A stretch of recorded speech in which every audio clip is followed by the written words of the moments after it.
অবৈধভাবে সমুদ্রপথে লিবিয়া থেকে ইতালি যাওয়ার সময় ইঞ্জিন চালিত নৌকায় আগুন ধরে নিহত হয়েছেন মাদারীপুর রাউজান উপজেলার বদরপাশা ইউনিয়নের চর মোস্তাফাপুর গ্রামের আবু হালদারের ছেলে সুমন হালদার। একই সঙ্গে নিহত হয়েছেন উপজেলার ইবিশপুর ইউনিয়নের শাখারপাড় গ্রামের সিদ্দিক মাদাব্বরের ছেলে নাসির মাদাব্বর।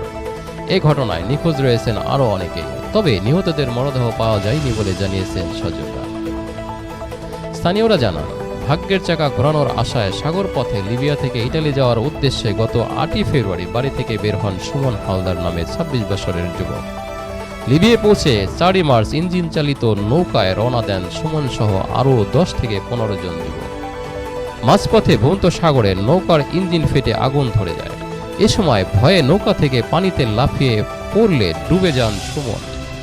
একইভাবে মর্মান্তিক মৃত্যু হয় শাখারপাড়ের নাসির মাদাব্বরের। গত রবিবার 9 মার্চ তাদের মৃত্যুর খবর এলে স্বজনরা কান্নায় ভেঙে পড়েন।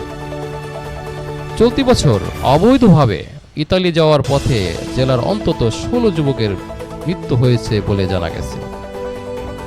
এর মধ্যে গত 24শে জানুয়ারি মৃত্যু হয় রাউজান উপজেলার 10 যুবকের।